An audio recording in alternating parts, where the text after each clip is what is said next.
Well, good afternoon, ladies and gentlemen. My name is Colin Jackson, and I have the huge privilege to be hosting the press conference today here for Weltklasse 2023.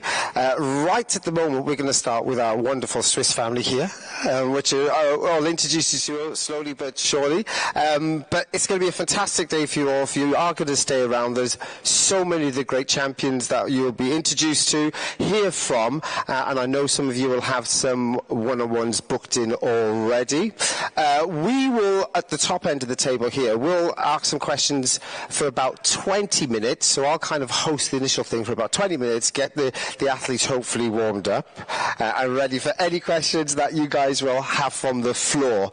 That will give you plenty of opportunity, and then we'll move on around 45 minutes from whenever I start, like now, to the next series and rounds of interviews. So it should be really a fantastic day for you and afternoon. So first of all, I kind of say we have the co-meet directors here. They're pretty important, but I'm going to bypass you. I'm sorry. And I'm going to go straight to the athletes, who are the real deal in my opinion. Jason Joseph here, Swiss 110-meter hurdler and record holder, 6 national titles. Outdoors, super impressive. Diti, who's here as well, 100-meter hurdler, and of course she has also just recently set the Swiss record. Fantastic. And Simon Ehammer here, also long jumper, decathlete, as you know, a multi-medalist already at numerous decathlons and long jump events. So those are the athletes that we will be talking to initially, but I've got to then go directly to our meet directors. Christoph, and Andreas, here to go. So if I can start with our meet directors, we are technically on competition day. How are you feeling? I should really say Andreas first. How are you feeling? Yeah, I'm excited. Of course, tonight, as you know, we have the pole vault in the train station again. So the women's pole vault, and everybody's there from the athlete side. So very excited. And the poles are there? Pole vault. Yeah, so it's really important that our athletes and their equipment are there. Thank goodness. I mean, Christoph, in your opinion, very happy that we're back there in the main stadium. In the main station since 2019. It's been some time. It's quite a while, but we are happy to be back because it's the most busiest place in Switzerland, and there it's excellent to connect to people who have no direct contact with athletics, and they see just for free the best athletes of the world. And this is a an excellent place for promotion, to get people excited about Weltklasse, about the athletes, and one day they want to have more. We had to chat yesterday about the situation and circumstances. Have there been any changes? Because in the world of athletics, 24 hours, a lot can happen. Is everything still nice and solid, and we're happily moving on there? At the moment, yes. We'll keep that. Andreas, on your side, all good? Yeah, the pole vaulters are not the ones that cancelled the most, I must say. So the pole vaulters are really steady, and everybody's there that I expect to be there. Okay, that is great. And if you just swing your eyes round to your left, you see some of your great athletes here, which is even more fantastic for you, I guess, because they're not just national stars, they are international stars. And I think when you're a country like Switzerland, it's really important to have international stars when you're trying to drive athletics. And does it help your scenario when you've got talent like this? Yeah, for sure. So that is even more important than to have the international stars.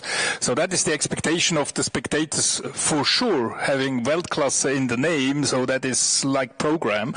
You need to have the best of the world. But if you have the opportunity to showcase the Swiss stars together with the best of the world, and they compete to win tonight, or tomorrow, tonight Shericka, within the pole vault family. But yeah, that is more important than have the international stars.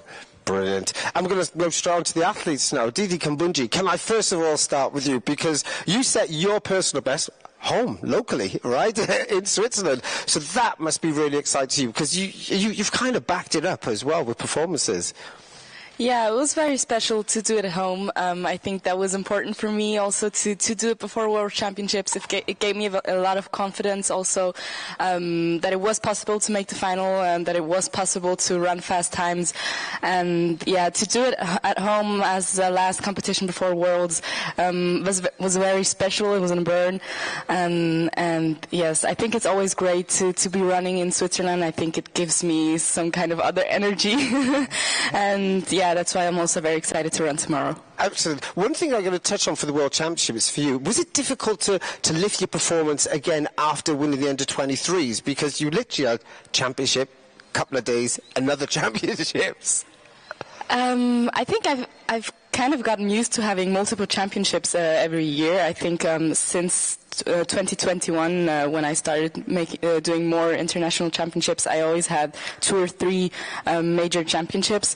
So I was kind of used to it. I think it's more weird for me now just to have 1 championship in a year. I can imagine that. Simon, for you, I mean, you're a great long jumper, a great decathlete, but of course, obviously, hindered by shoulder injury this year. I mean, how does that affect you mentally? Because I presume your desire is still to get out there and do decathlon. Yeah, it was tough because I waited as long as I can to choose which event I will do. I was quite happy that I have to choose the long jump because of an injury and not like I need to decide because of the timetable. Right. That was a little easier for me because I had my injury can't compete on the highest level in the decathlon. But the last 2-3 weeks before the Worlds, I had to work a lot in my head because I trained great. I'm in great shape, and sometimes my head told me that the decathlon would be so nice. I would score a big result, and I had to really focusing on the long jump. That was tough. I asked I know her very well, Jackie Jonah Kersey, right? One of the best heptathlete, well, the world record holder still at heptathlon. I was going to say one of the best of all time. I think she technically is the best of all time. There's no doubt about it. Jackie, about her long jumping and her heptathlon, of course, because she was a consummate long jumper, we know, right? Incredible. And I said to her, are you a long jumper who does heptathlon, or are you a heptathlete that does long jump? She went, I do both, right? And I thought, okay, that does make sense when you're at such high quality. So do you feel yourself like that? You're just great at both? Yeah, for sure. I'm lucky that I'm great in both. My heart are a decathlete. I love to do it. It's so special to compete 2 days with all the guys, with a lot of highs and lows in these 2 days. But it's also great to have the chance to start in different Diamond League meetings, compete against the best long jumpers in the world, and also can name me as a good or really good long jumper. So for me it's hard to say I'm only one thing because I have the privilege to be both. So in the heart I'm decathlete, but I love long jump too. Yeah, it's great to mess up the heads of specialist athletes as well. It's really great when you step in and they start to panic, for sure. Jason, over to you. I mean, what a year you had. Started off indoors with an incredible championship victory there. I was sweating a little bit because I thought you were going to take my championship record, I must admit, right on stage, right? And I was there thinking, oh, come on now, clip a hurdle at least, right? But a beautiful start to the year in that sense. So that really set up your whole season. You were happy there, you came outdoors, you started to run really, really well. So where were you at going into Budapest in championships in your mind? Well, I had a pretty good feeling heading to World Championships. You know, I felt ready, felt fast, felt strong, knew what I was capable of. Entering that first round of Budapest, it kind of didn't really match up, but then I knew, you know, I advanced to the semifinals, so that was the most important thing. Then semifinals, I tried to win my heat, didn't quite go, you know, the way I planned it, but I knew, you know, I ran 13:28 or something, clipped several hurdles, and it wasn't a great race. So I was pretty confident lining up in the finals, and then, yeah, I feel like didn't execute the way I wanted to execute, didn't, you know, really show what I would be capable of. So I definitely felt better than what I did in Budapest. If it makes you feel any better, because I know how you feel emotionally, right? I had a disaster Olympic Games, ended 7th when I should have won the title. The following year I broke the world record and won the world title, so don't worry. All right? Just get another winter behind you and you're pretty sure where you're going in that sense. I mean, Christoph, when you hear your athletes here speak like this, you must have that sense of, yeah, we're so proud of what our nation's delivering. Yeah, of course, this is the most important thing where we invest as Weltklasse Zurich all the money. It goes 100% back to the athletes, to the Swiss athletes. And that's why Res Brücker created Weltklasse Zurich, to get an income stream to support coaches and athletes in Switzerland. And this is still the same philosophy we have here. And I still remember it was probably 10, 12 years ago. We had no Swiss athlete in the main program. And we celebrated Viktor Röthlin as a marathon runner because he was the only one we could really be proud of him. And he did a lap of honor and won the Nicolas Spirik. We used them to see the Swiss flag, and now we are a completely different situation, and it's paying off the years of investment over and over and over again. Yeah, and of course, Andreas, you're setting up the program, the race schedules, the people to compete against. I've seen the lineups. You've not been very forgiving, have you, right? Yeah, because your athletes have got some tough races, yeah. Yeah, it depends a little bit if you set up a Diamond League race or an additional race, of course. So we don't have the 110 hurdles in the Diamond League program this year, but we wanted to showcase, of course, Jason Joseph. So I organized a race for him to have a real competition, but not the best competition that is possible, because the real Diamond League race is 2 days after us in Xiamen in China. So not each and everybody is available to run here, and it makes sense that the best are there. But it's a good race still to have the competition to be able to really run fast. So that is what we try to do with his race. The other two races, or the other two disciplines, I must say, the race where Ditaji is in is one of the most competitive races of this year. So it's the Diamond League, it's a World Championship final, basically, in the Diamond League year, plus the two US girls that just missed out the team, plus the European champion. So it's kind of the challenge to show what she is really able to do. And the field Simon's in is as well more or less the ones that came out of Budapest healthy. Yeah. And everybody's here. Yep. Yep, so it's really good. Are you guys ready and up for this competition? I mean, Jason, I saw Hansel doing some warming up, so yeah, you must always be excited to race the Olympic champion at least. For sure. I mean, it's a huge inspiration to, just race those guys, race people who I used to look up to. Obviously still looking up to them, but it's different now that I'm on the field with them. It's not that admiring type of looking up. Is more I'm trying to beat you. So yeah, definitely looking forward to that. Do you know, I'm going to give you another little advice here now, hurdler to hurdler. Don't just try and beat them, try to retire them, right? Send them away so they don't come back.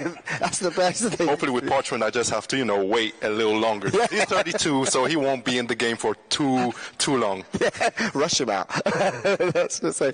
And of course, I mean, the women's 100 hurdles, I mean, it's the most exciting event to me on the track, because literally anything can happen. Literally. I always said to people when I was working on the event in Budapest, if we ran this race 5 times, we get 5 different winners and 5 different. It's that competitive. So that must surely still excite you that you're genuinely in the mix. 12-4, you're genuinely in the mix. Yeah, it's exciting. I'm really looking forward to running tomorrow. I think it's always great to run against these athletes, and I think every race I do, I come a little bit closer and a little bit closer, and I think that's the goal, to just improve each race, and it's always very inspiring to run against them.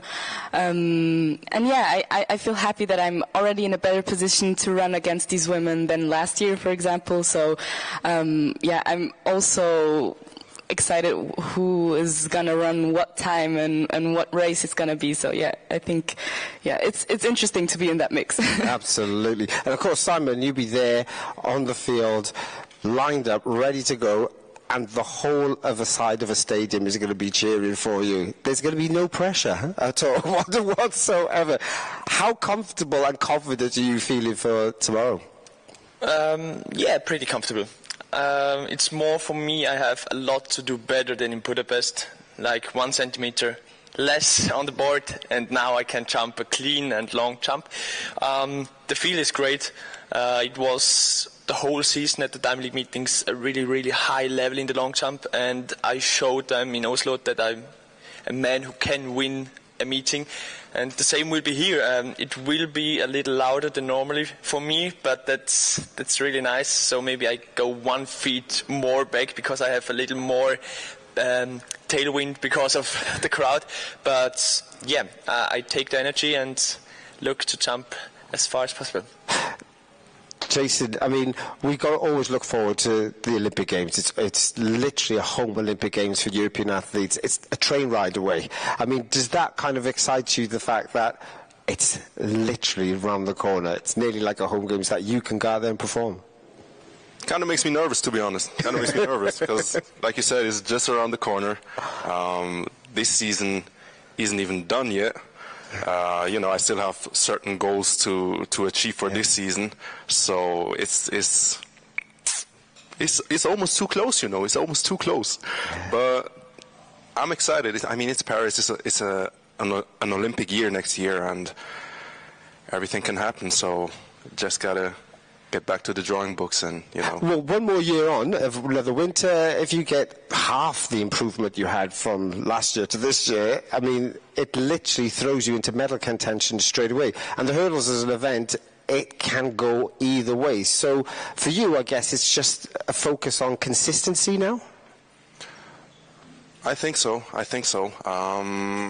But still, I kind of, you know, coming off that indoor season, I felt like running sub 13 should be something that's obviously not easily, because you don't just break the 13-second barrier, but running 7:41 indoors, I was like, you know, I should be running 12:98 or something like that. Right now I'm standing at 13:10, so that kind of makes me nervous, you know. So you never know when it's going to happen, but I guess consistency is key, because that's what I showed indoors. That's definitely something that gave me the confidence and gave me the security inside of me to really step on the track in Istanbul and know that if I perform or if I just do what I've done till this point, then nothing's going to stop me. Didi, for you then, when we talk about improvement, you've made a big improvement, stepped up already. I mean, where can you see those real tiny differences that can take you really a little bit closer to the rostrum again? I think when you talked about consistency, it's also a big point for me. I think this year was important for me to have that consistent times around these 12:70, a little bit under it, that really I was able to run that time multiple times, and when I do what I can do, I can run this time, and then when everything works together, I can go into the 12:50, 12:40 something, and that was really important for me. So when it clicks, that I can run faster, and I think next year will be the goal to have these consistent times around.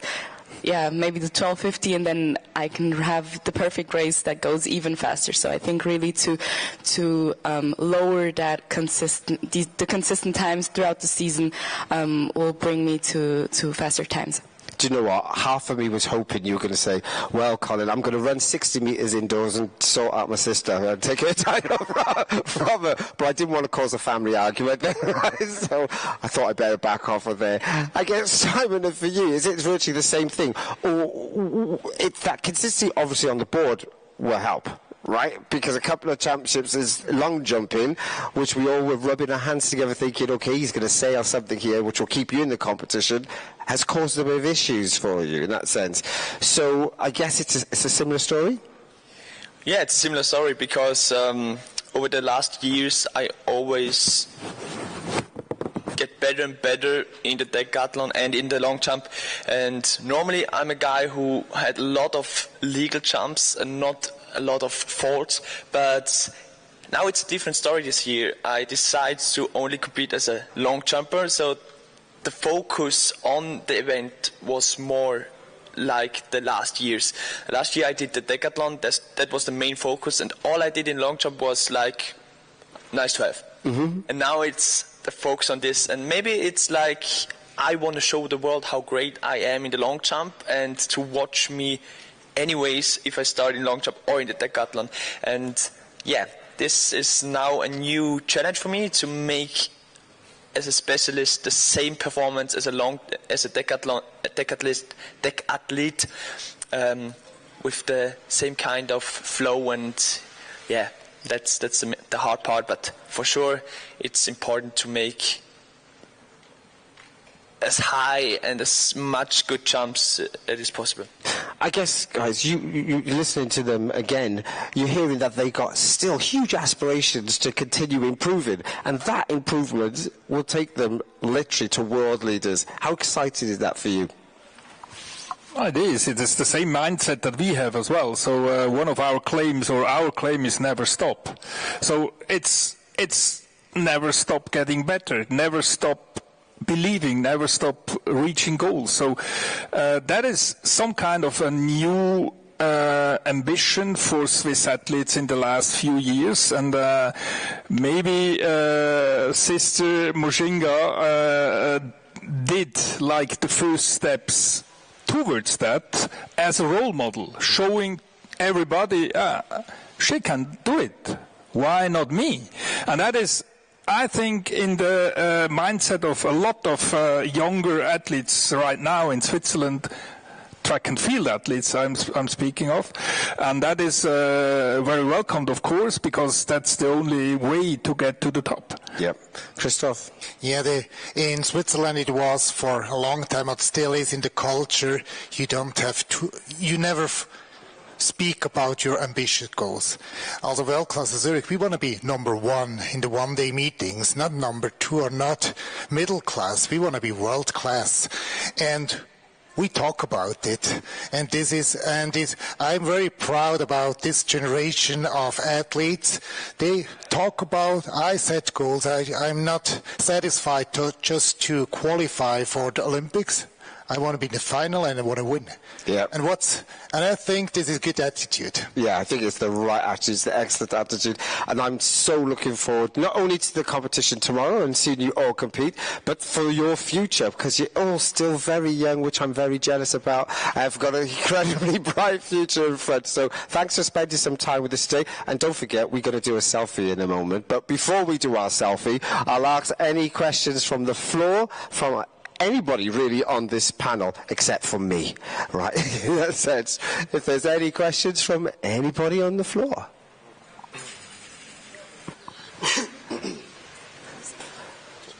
No? Everybody's very happy. We do like that. Thank you very much. And of course, we're going to do our selfie, guys. So thank you very much for our Swiss family. Thank you.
Well, hello and welcome to our second set of interviews today, and it's really fantastic to meet some great sprinters and hurdlers sitting alongside me. Danielle Williams, 100-meter world champion from Budapest, nice clenches. Shericka Jackson, 200-meter gold medalist, of course, from the world championships, and a local hero, multi-medalist. Of course, sitting right next to me as well, we got Nujinga Kambundji. Fantastic that you're here. It's going to be brilliant, I know, because we've already had a little bit of a chat amongst us all. Don't worry, Nujinga, right? Greatness is there, Shericka, and I say that because her surname's Jackson, right? So that's really important to me, right? In that sense. Danielle, of course, 100-meter hurdles. She's a hurdler. You got my love, right? Yeah. But don't worry, there's no favoritism, because I learned to ski here in Switzerland, right? So I have a love for this country as well. So with that in mind, let's start off with you. Let's think about how your season's really panned out, because you had that foot injury so early, which has just hampered your performances. Yeah, it was really not that easy. I started my season a lot later than expected, and then my first competition was just also a bit to see how it goes, if it's fine or not, and it wasn't. So it took me some time, but I was able to find a solution to get better and to do some competition before the World Championship. So it was definitely not my best preparation, but in the end, at least I did a season best. I was there, so in the end, I can be happy, I think. Yeah, you're going to have a happier season, hopefully, in the future as well, once we got that foot sorted out completely. Yes, I think so. I think now I just also need some rest, because I think people know when you have something with the foot, then you have a bit of disbalance with the body. So I think my body's happy that it's the end of the season. So yeah, 2 more and then it's good. Then you shut it down. Shericka, what a year you've had, and there's no doubt about it. I mean, blazing 10.65, winning the 100 metres first for the Jamaican Championships, then backing that up with consistent 200-metre performances, and then a breathtaking victory in Budapest. You're smiling, like I see you're still smiling about everything that's happened. So, in complete contrast to Nujinga there, your season has been pretty nailed on. Definitely. It has been a wonderful season. Personal best, some great runs, It's been a really good season. I can't complain. Back-to-back 200 champion, a silver medal in the 100 again. So it's really been going good. I have to be grateful. Yeah, I mean, you've entertained the world. When I say that, how does that feel? It feels good. It actually feels good to say, oh, I entertain the world. Yeah, absolutely. Incredible. And Danielle, I mean, come on. Lane 2, where are you playing at? Right? Streaking out, taking the title from Lane 2. Everybody frustrated. So how was that? How did you feel about doing that? Oh, it was awesome, man. I always want to be as close to the gun as possible. I only need to hear the click and I'm gone. And so when I saw that I got Lane 2, I was extremely happy, and because I was out away from all the drama that was happening in the middle of the track, and so I could just focus on my 10 hurdles, myself, doing what I need to do. 100-meter hurdling in the world at this particular moment in time is just incredible. I mean, literally incredible. Every single lane, and I've got to say, virtually every single competition is stacked with talented women, all really going to that number 1 position. So for you to come out top at the World Championships, I mean, when you wake up, do you just go, yeah, man, and tap yourself on the back? Yes. Yes. A couple times a day I'll go like, yeah, you're the world champion again. Yes. Good job, girl. Yes, again. And we shouldn't allude that. You've won this title before. So which one was sweeter? Oh, this one for sure. Why? Just because of all the adversity I went through to get back to this point. It has not been an easy journey by no means. And so just to get back on top again and what it took to get there, this one is definitely sweeter. Yeah, you can imagine that. I mean, if I come back to you, Shericka, I mean, you've won, like you mentioned, the 200 meters back-to-back, 21-4 on 2 occasions. Budapest, the wind conditions were pretty zero. Yeah, not a help in that sense. So if, potentially, if we had like I'm going to pull out a random wind speed, +2. Let's make it random, +2. How fast do you think you could have gone in that 200 meters? Pretty fast, you know. When I saw the time, even though I wrote the 21:40 on the bib, when I saw the time, I was like, oh. But I didn't know the win at the time. So when I was going around and I saw the win, I was like, why I could not even get a little one or something. But it's give and take. You have to prepare. You know, it's a sprint and you need to win. And unfortunately, I didn't get it that day. But I have 3 more 200 this season, so... Definitely. You heard she has 3 more 200s, and you're not backing off of that potential if it could happen. That is for sure. I mean, if you think about that, though, I mean, it's the 200 meters. You were trying to win a title, or were you trying to run fast? I know I was capable of winning the 200. When I ran the 21:8 in Monaco, I was super heavy. So I definitely know that I was in pretty good shape. So I know once I came off that curve, if you let me come off that curve before you, you know it's over from there. So for me personally, when I realized how I ran the semi-final, I was like, okay, then I'm ready.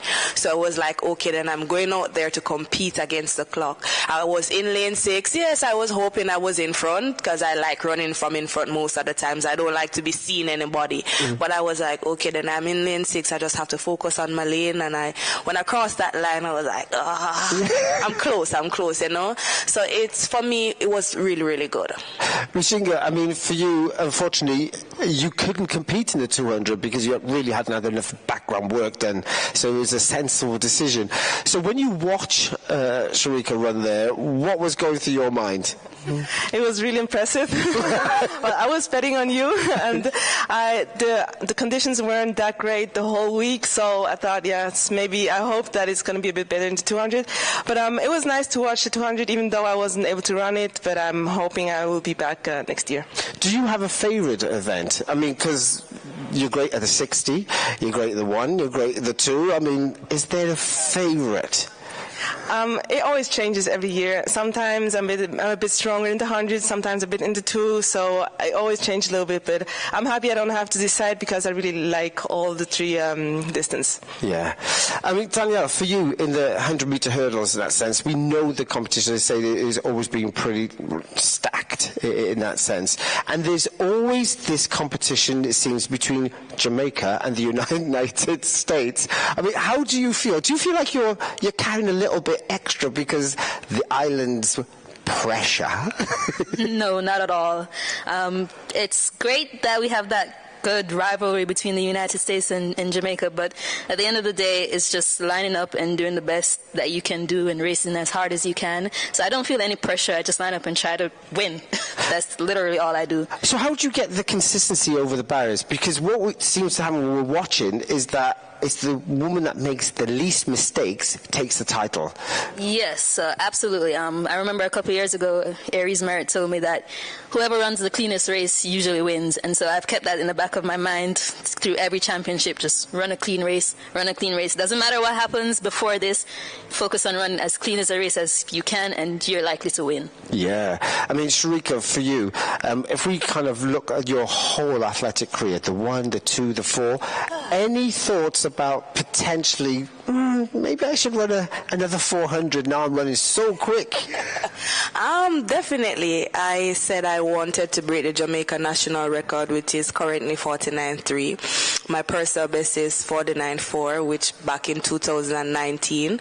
So I would definitely, I wanted to run the 100 and the 400 at the Jamaica Trials, but coach would allow me. But I definitely hope someday coach and I can sit and we go back to the 400, because I definitely want to see how fast I can run now that I'm super faster than before. So definitely I think I am capable of running super fast 400, and as I said, hope one day coach and I will revisit the 400. Right. You can't just say to us you're going to be super fast. You got to give us a little bit, a little bit more. Do you think you could go sub 49, sub 48? I mean, what are you thinking? Definitely. I think I'm capable of, I think back when I had a different coach, he said I was capable of running 47, and definitely I still believe that. And as I said, it's just to trust your body and trust your coach, and definitely hope. As I said, right now I'm at 49.4. As I said, over the years I've gotten faster, both 100 and 200. So once I'm able to run, I put together a solid 400. Definitely, I think 48, 47 possible. Yeah. Nujinga, I mean, for you, I've spoke to some of the other Swiss athletes already, including your sister in that sense, and what they've all kind of alluded to is that you've been a trailblazer for them, because you're the one who's made it on the international circuit first, and you've inspired them all to believe in themselves. How do you feel about that as being like, you know, the one?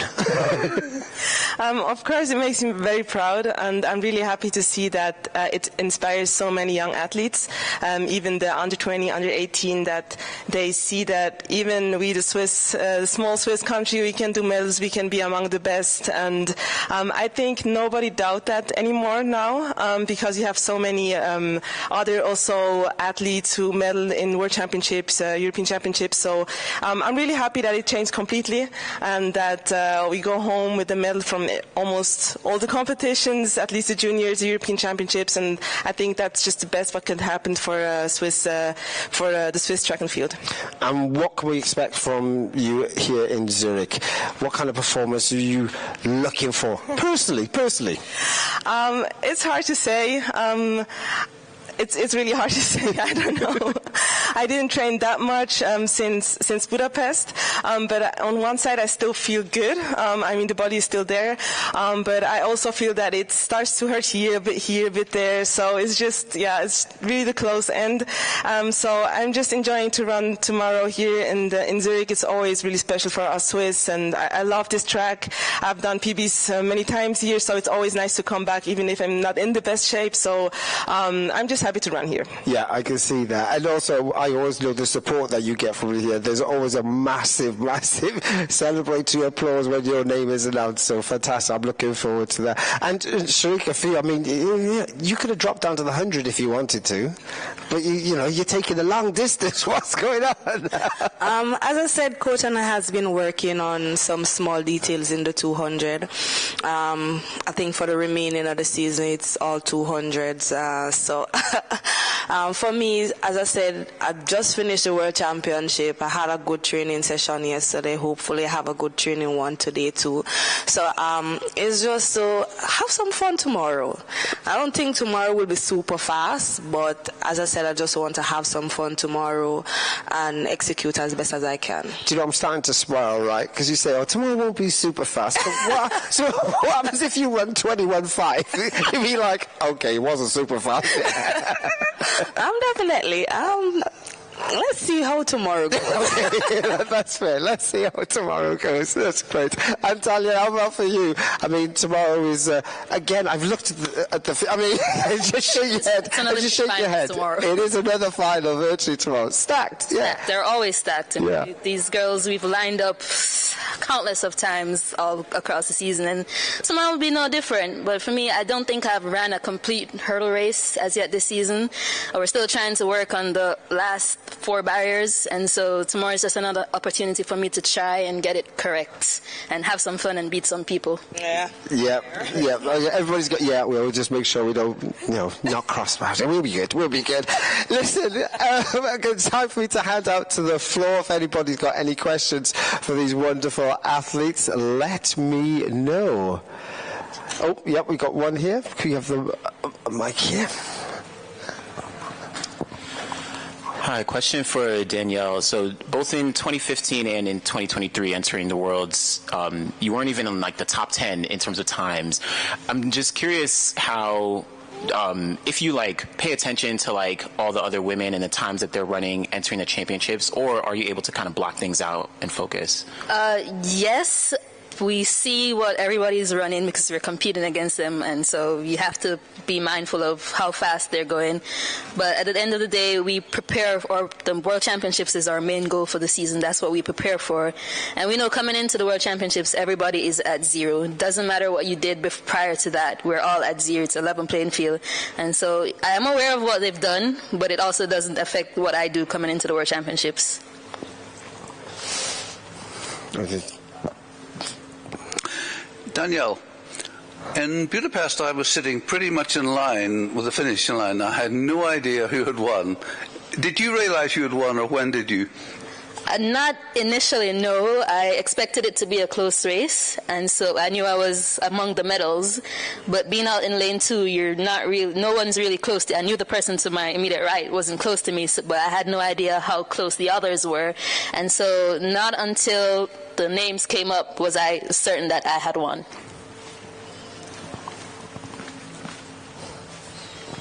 Shericka, you obviously had a very heavy program in Budapest. Is that why you feel perhaps tomorrow may not be your fastest run to the end of the season? Can you still feel it in your legs at this stage, or? Honestly, I don't think what I did in Budapest has anything to do with how I perform tomorrow. I kind of under the weather a bit, so I don't know how tomorrow night will play out with me being under the weather. But as I said, it's not the first time I'm doubling, so I think my body is used to it. It's just that how much I think I am struggling with me being under the weather. But as I said, I don't think tomorrow will be a fast run. Coach and I spoke, and well, I hope it's a good one, but I don't think it will be a fast one.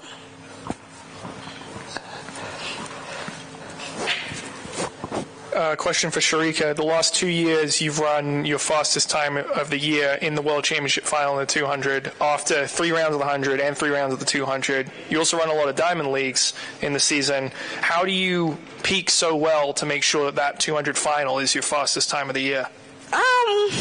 I've always said this. I think Coach always told me that it don't matter how you perform at a Diamond League once you are executing, because Diamond Leagues and local meets are where you practice to become perfect, to fix the details leading up to the championship. So when we'll go to a Diamond League, especially after the Jamaica trials, I was training and then competing the next day. So I think Coach structured the program where we run heavy to peak for the championship. So I just think he knew what he was doing, and I trusted him, and that's why I run my 2 fastest 200 at a championship.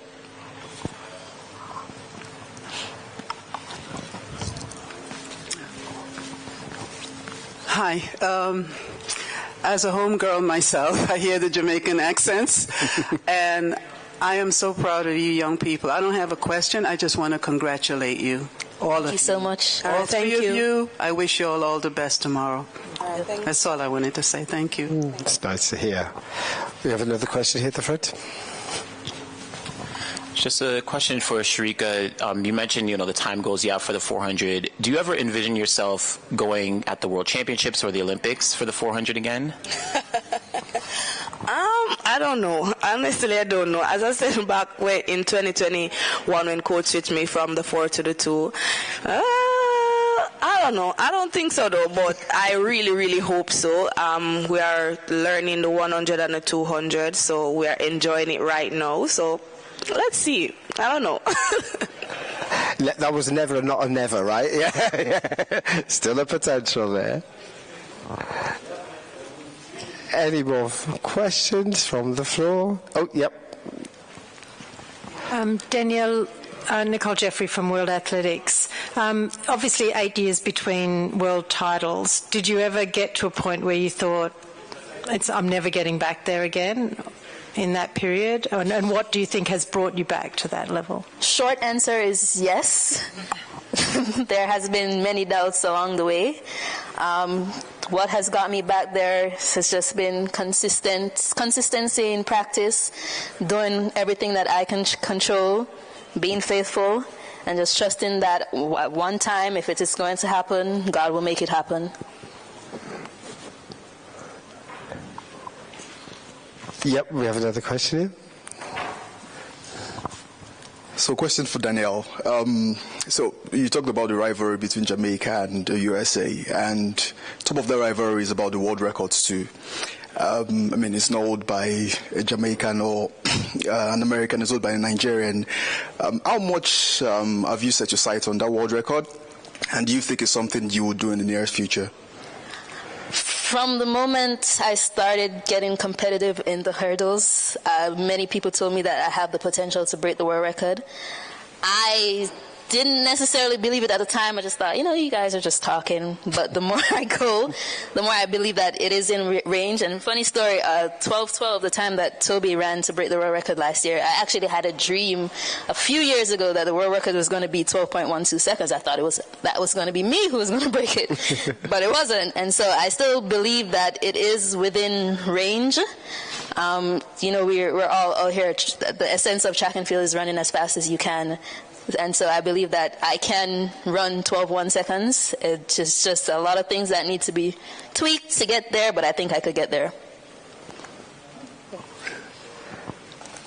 Any further questions? Yep, we got one at the back there.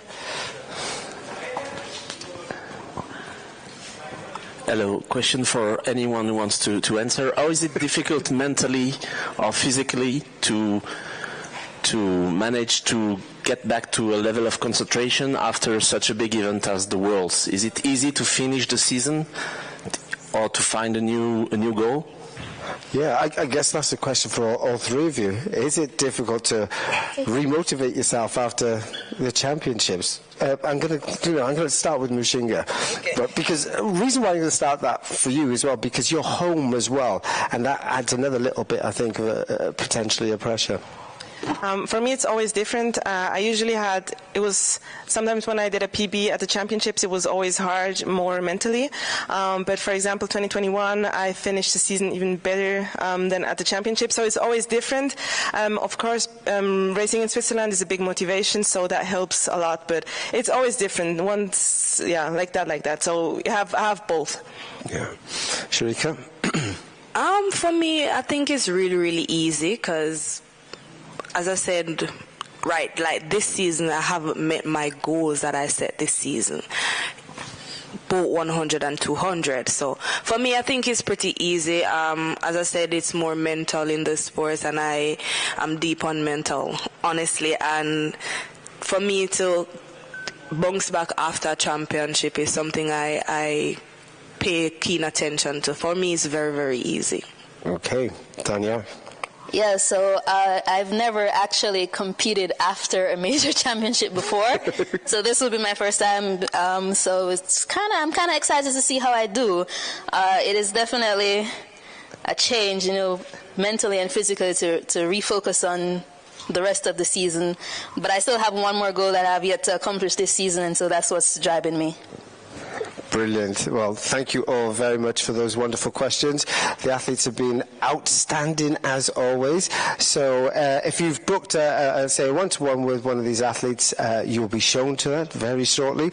But in the meantime, as you start preparing yourself, I start preparing myself for the mandatory selfie. All right. Thanks, everybody. Back shortly.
Number 3 of our interviews with some absolutely cracking athletes, as you can see up here with me. Karsten Warholm in the centre, Lyles to my left, and right across the other side, Mondo Duplantis.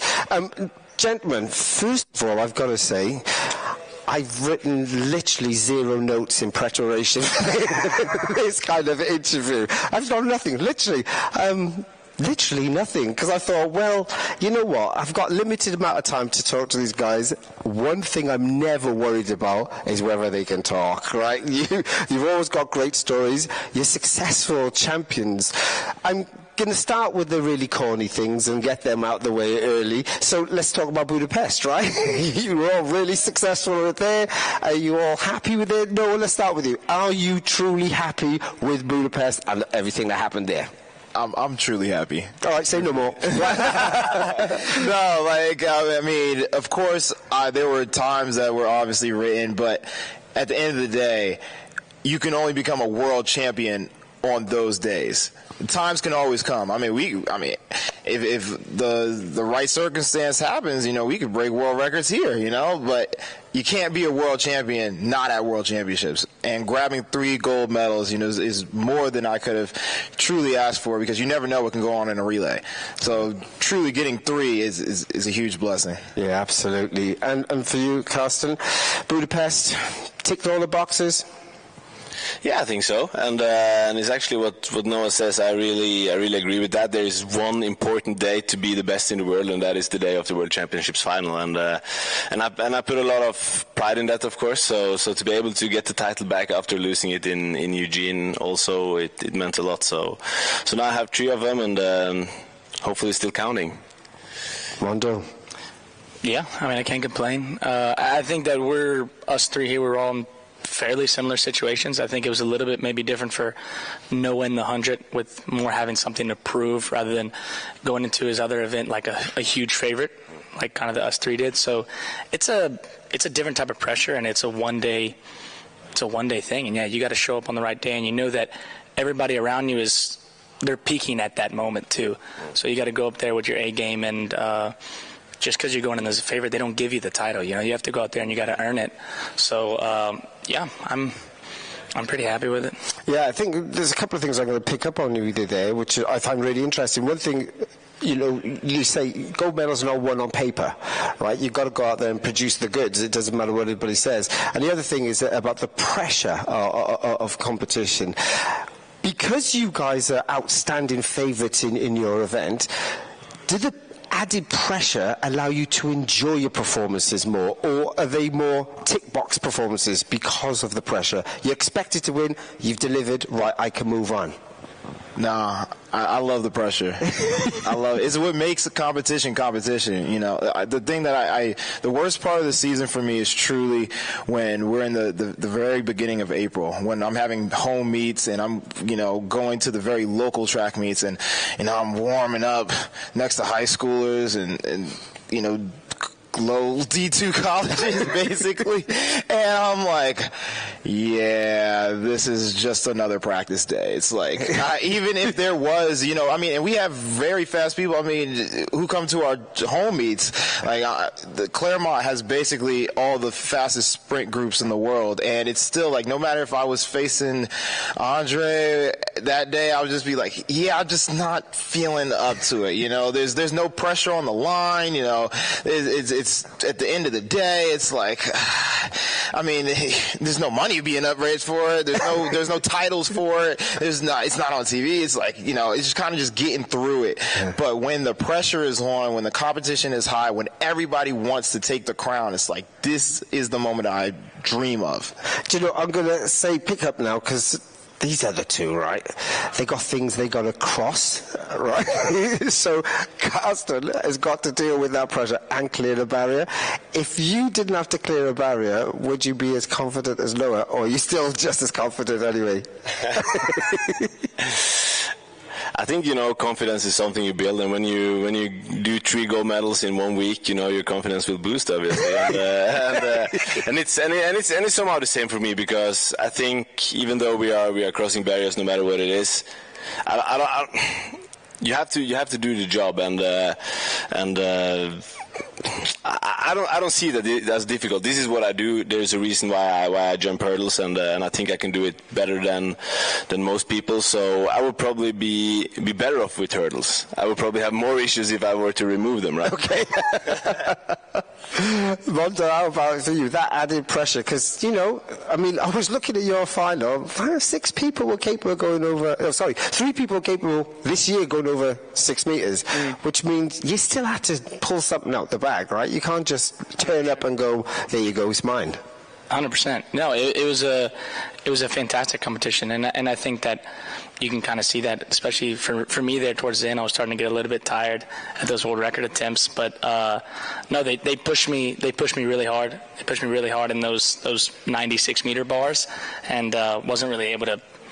Yeah, couldn't really relax, honestly, which is a good thing, because I mean, like we're talking about now, I think pressure can be very nice, and I think when you learn how to handle pressure and use it to your advantage, then you can kind of unlock a new level that you didn't even really know that you had in you. And so I think that when you put yourself in those kind of situations where it's the biggest moment and everybody's jumping really well and everybody's competing well, then you can get something else out of you that you can't really find that nowhere else unless it's a moment that's huge, and it's got to be something very important and something big. But yeah, my event is a little bit different, I would say, because it is very technical in a weird way, to where you still have to be able to relax a little bit, because you don't want everything to change too much, because we have so much variables like the poles, the standards, where to run from and everything like that, and you need a specific rhythm on the runway every single time that you want to be consistent with. So you have to be able to really channel the pressure. You can't just let everything just loose. You kind of have to be able to know how to control it. And I don't really exactly know how it is for the 400 meter hurdles. I think it's probably similar. I definitely don't know how it is for the sprint. Yeah, I thought that was going to come. Yeah. But that feels like maybe it's more just let it freaking go. But in pole vault, you have to know how to control it, because then if you let it kind of just get out of hand, you still have to, there's still a lot of technique and a lot of timing that goes with it. But if you know how to use it to your advantage, that's when you get some big jumps. Now, this is going to be an odd question. I'm always full of odd questions anyway, but this is going to be a specific one. You mentioned being tired as a pole vaulter, right? What does that actually mean? Because we see when Karsten is tired, because he's running down the home straight like he's carrying a piano on his back, right? So it's clear. And sometimes when Noah is running down that home straight there, if he's a little bit fatigued, you see his knee lift drop just slightly, so you can see those clear signs. In pole vault, you just steaming all the time. It doesn't look any different. So can you describe that fatigue for us? Yeah, it's probably not the same type of lactic that these guys have. Hope not. If I'm going to be completely honest, that'd probably be pretty bad, running like 40 meters like I do. But no, it's more like not tired and that way. It's more just, for me, if I'm going to be trying to jump something like a bar over 620 and a world record type jump, I just need to be perfectly fresh, and I got to be really light on my feet, and I got to hit a perfect run. So it's not more that I'm like tired like lactic, my legs won't move or anything. You need them, because the later the competition goes on, I guess naturally you're probably going to sometimes you get a little bit more into the rhythm of things, but then also if the competition goes too long, you take too many jumps, you'll get a little bit more flat, and that's also when you need your best jumps out of yourself. So I wouldn't say not tired, not like 400 meter type tired, but just more like not there enough to jump a world record. That's what I meant more. Okay. Karsten, 400 hurdles, sub 47 again in that final. I mean, to me, it was a real race for you. You wanted to get out there. You wanted to hang on to that title. It was a job well done. Yeah, thanks. Yeah. It was actually a bit special, because the semifinals were super fast. I was like, this is going to be a really, really fast final.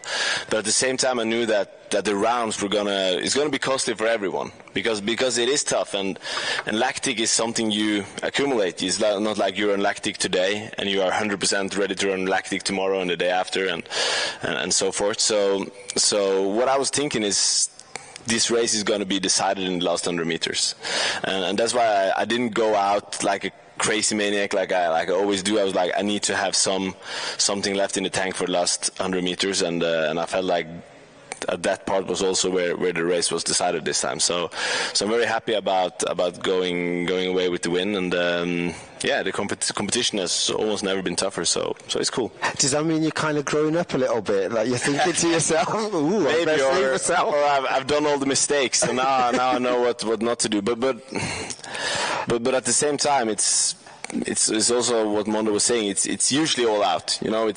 I don't save anything.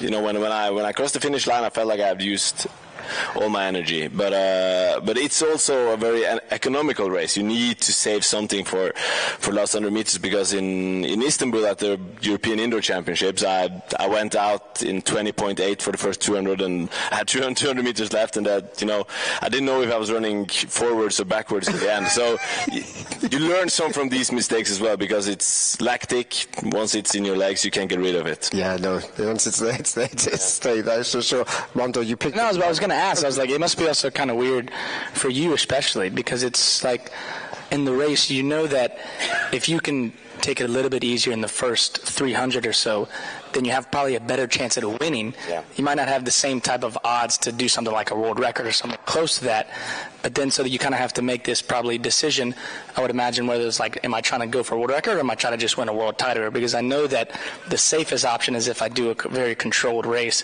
rather than go for everything, and then you have the possibility of the downside of dying towards the end there. Yeah, but it's a very good point, and that's exactly how it is, because if you're going to beat 45.94, which is my world record, you need to be running like a maniac. It's like there's no rhythm, there is no nothing, there is just one gear, and that's full speed ahead.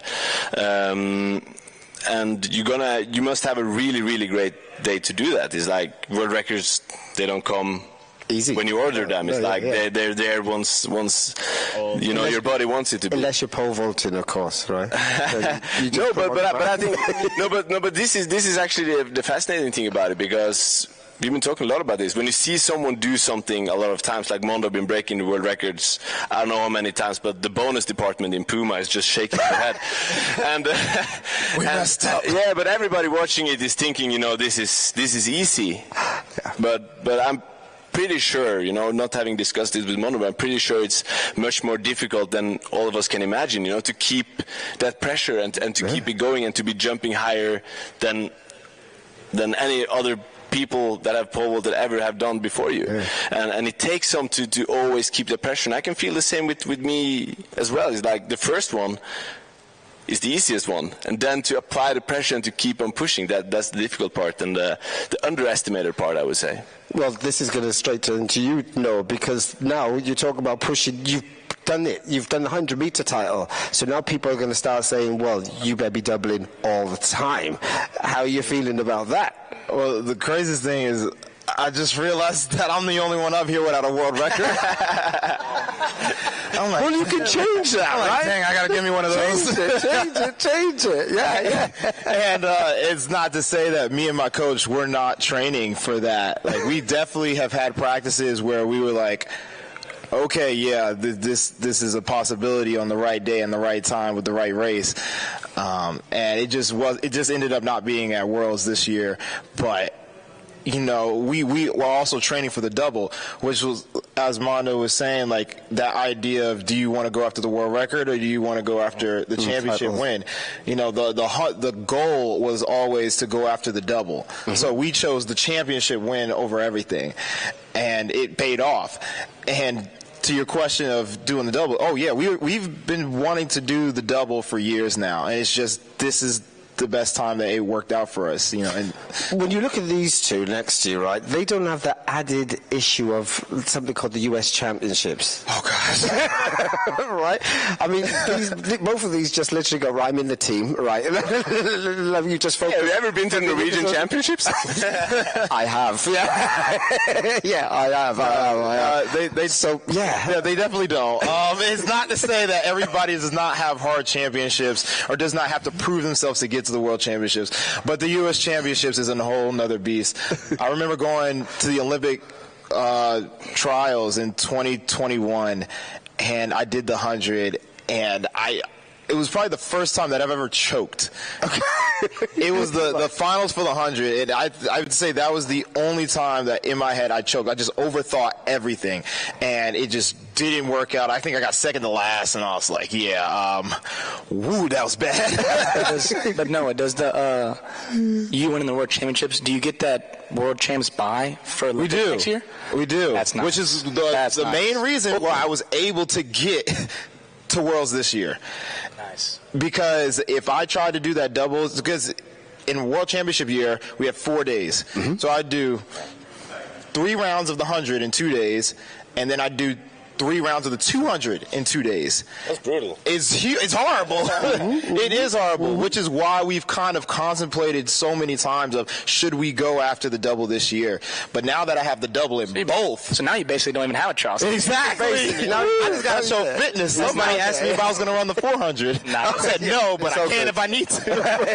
It's all good. It's all good. But it makes it a lot easier because when you go to a U.S. Championship, you kind of know you're going to be facing the best people in the world in that event. Yeah. So, talking about best people in the world, we are at Weltklasse. We're at the Zurich Weltklasse. The best people in the world kind of turn up here. So, what can we expect performance-wise from you all? Noah? I'm here to have fun.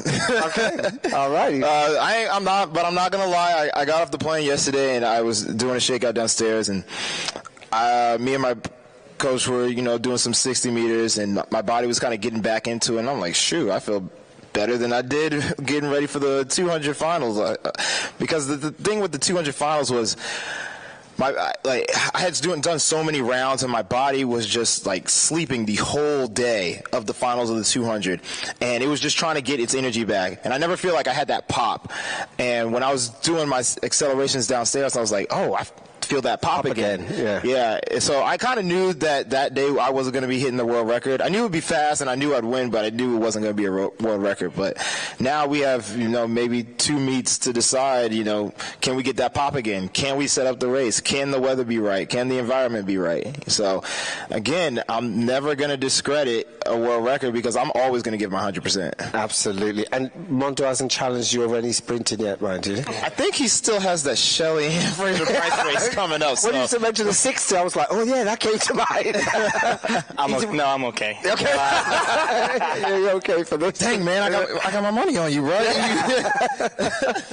And how about you, then, Karsten? I mean, Zurich must bring back some great memories for you going under 47 here, So what can we expect? Yeah, I have great memories from Zurich, and it's great to be back. I wasn't here last year, so that was sad. And this time around, I think it's the same like what Noah said. I always try to give it my 100%, and I think actually after championships, it's more to get that mental adjustment more than the physical adjustment, because I think you've been so focused on the World Championships, and once you get that gold medal, you're a bit relieved. Even though you want it or not, you just let your shoulders down. I remember it happened, the worst race in my career was in Lausanne after Olympics 2021. It was, my body didn't respond at all.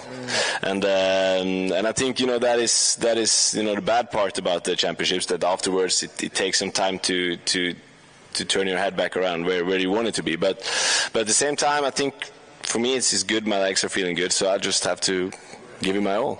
Well, we don't want you to have that same results as in Lausanne here, obviously. So why not? I'll look it up and I'll send it to you. There are probably 7 other guys that really want me to have that result. And how about you, Mondo? I mean, the field is stacked again. Yeah. I'm so sorry. Yeah.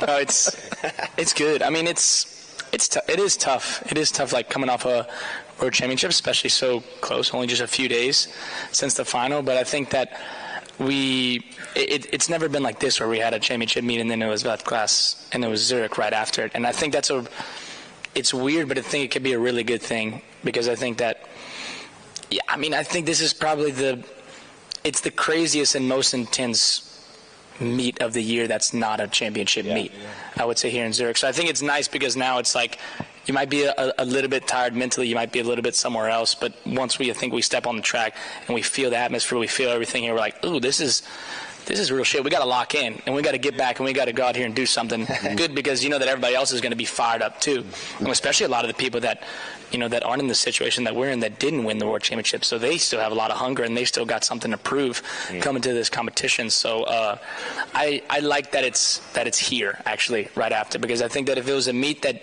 didn't have that same type of prestige and hype like Weltklasse, then I think that it would be a little bit tough to wake yourself up. But since it is Zurich and it's here, then it's kind of like, yeah, this is no joke of a competition. I mean, this is probably the most historic competition maybe ever. So this is the one you kind of have to wake up for. Got to nail this one. Just before I open up to the floor, which I'll do shortly, how many Zurichs have you won? How many Weltklasses have you won? Two. Second and one. That was kind of tough. Yeah, okay. I think I'm on the same streak. Yeah. Yeah, 2. I lost count. I'm it better not be 2. I'm going to be mad if you said lost count. It's 2. Yeah, I think it's 4. Could you say 4? Yeah. Could you say 4? See? 3 times? 3 2s and a 1. Yeah, that's right. Yeah, 3 2s and a 1 Yeah. Boys, you got a lot of catching up to do. Yeah. And we can just add ours together. Yeah, and come close. Matt, I'm not very hopeful for this catch-up, if I'm being honest, and I'm okay with that. Okay, you can all live with that. Are there any questions here from the floor for these 3 champion athletes here that we got? I got a question for Noah. You made a comment about NBA champions being world champions, and that made a big fuss, and lots of NBA players made some comments on social media. Did anybody of these stars get in touch with you and talked about that? Not the ones that weren't happy about it. And what did the others say that were happy with it? There's I'd say from the world side, I've gotten a lot of support. I know actually quite a few basketball players because my massage therapist works on them. She's actually working with the French team right now that are at the World Basketball Tournament, and you know a lot of them have the same idea as me. I mean, when they go back home, their countries aren't celebrating them as world champions; they're celebrating them as NBA champions. And I've gotten a lot of football players as well be like, hey man, I know what they're saying, but I agree with you 100%. And it's funny because in the U.S. they're against it, but when you look at the whole world, it's like, oh wow, a lot of people agree with what I had said. Thanks.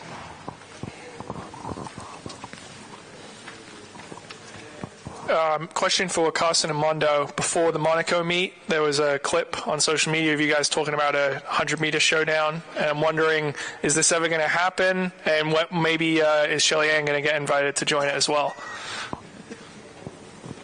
You're the challenger. You need to go first. Put some money on it.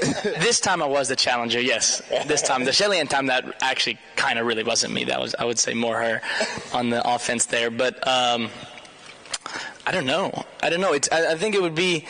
This one feels more likely, in a way. This one feels more likely. Yeah. And something that, I mean, it's something that I would like to do, and I think that I would like to just see where I'm at also, and to run 100, because I feel like I do enough sprint training where it would just be fun to see where I'm at too. And I think that Karsten also probably wants to do a 100-meter too.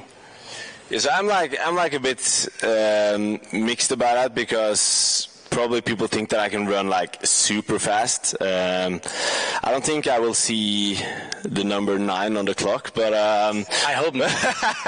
And I don't think if I see number 9 show up. But still, I think.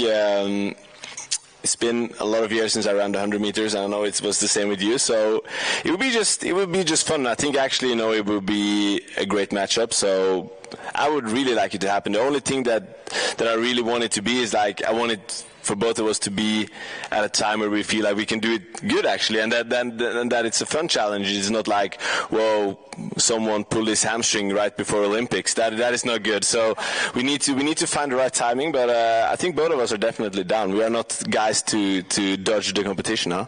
No, but I will say this though: he's being a little bit more diplomatic about it right now. When I first suggested it to him, he blew me off a little bit, as far as thinking it would be a competition or not. Now he's acting like it would be a great competition on the mic. But when I first suggested it to him, he was kind of like, "Oh, okay. You really think you could beat me? All right, whatever."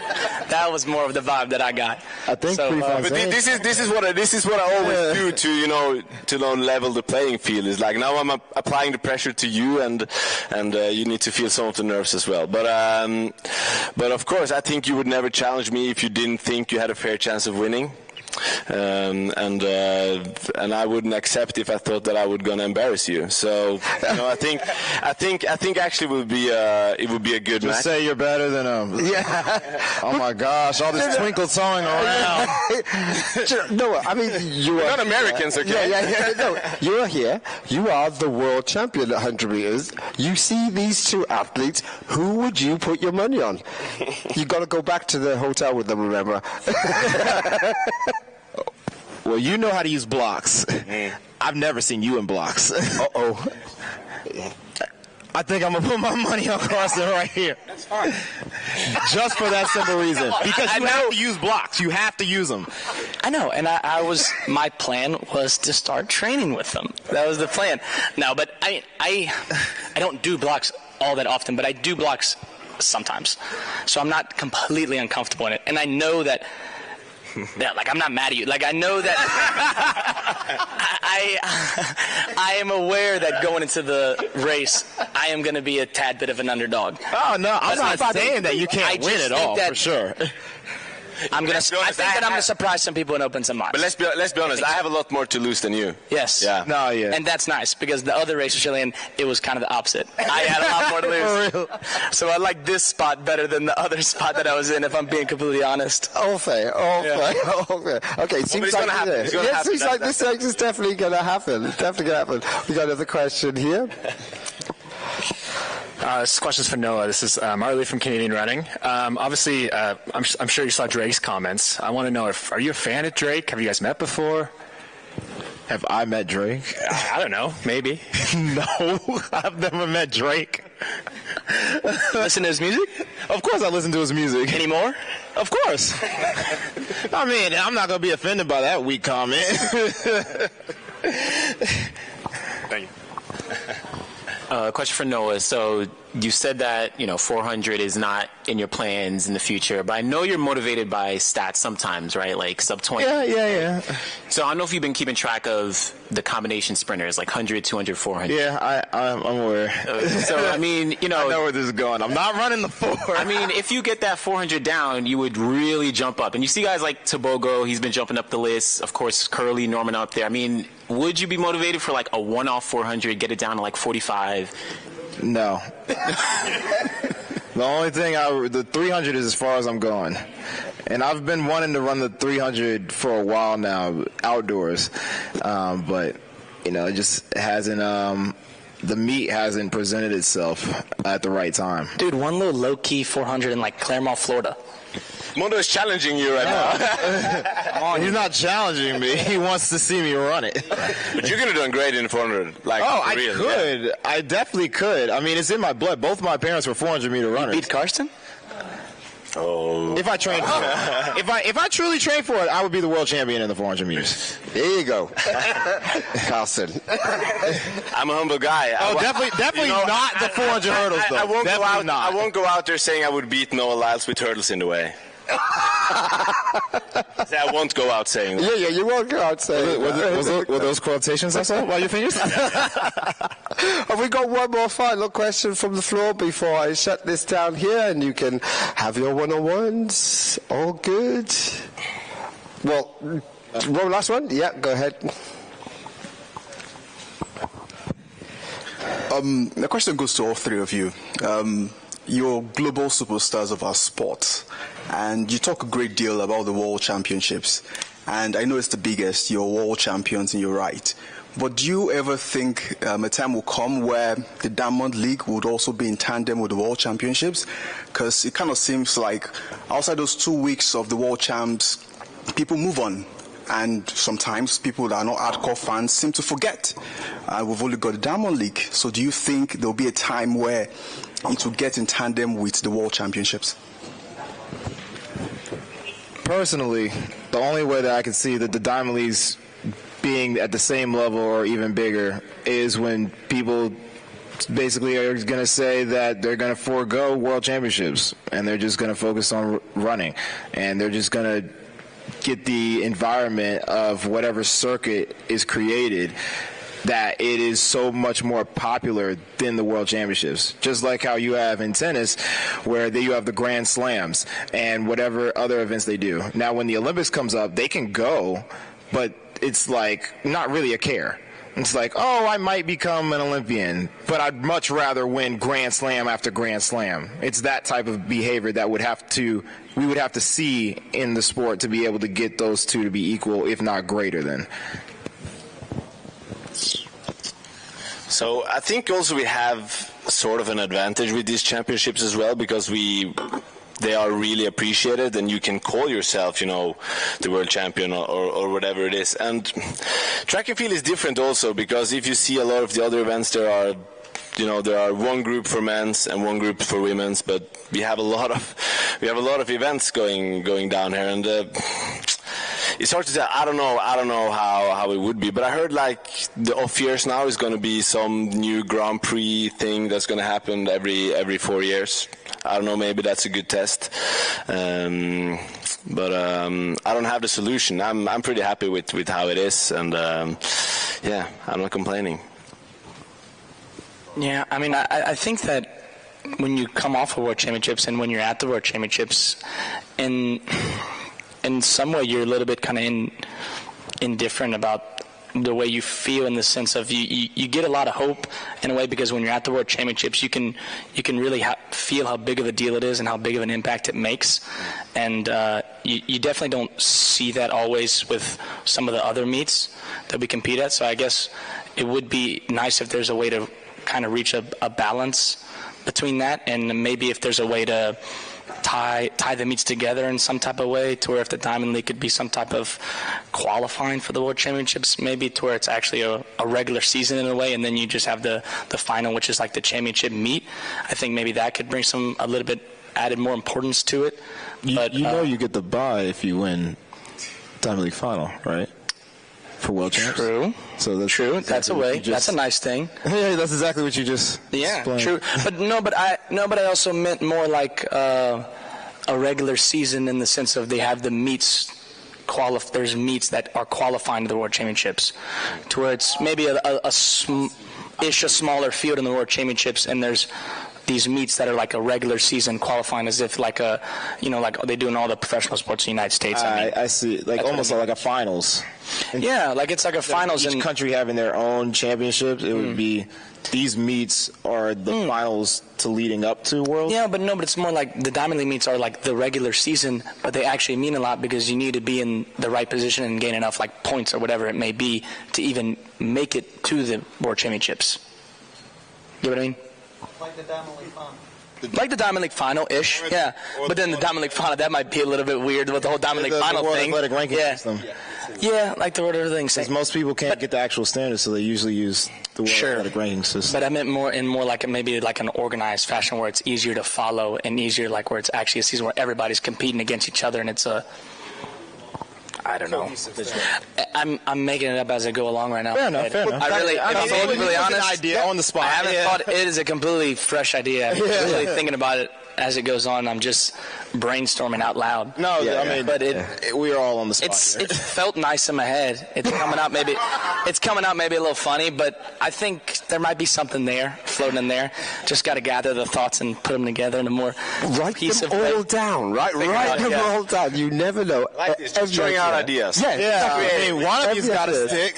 Talking and thinking later, and then seeing what happens. Yeah. Listen, but I think it makes sense because you can't change the sport. It's like you can't just say we're gonna need something more entertaining, so people will start shooting arrows at Noah while he's running 200 meters. But you need to. Yeah, but you need. Why you right? But you need to appreciate track and field for what it is. Yeah. It's like the pole will always be the pole, 200 meter will be the 200 meter, whatever.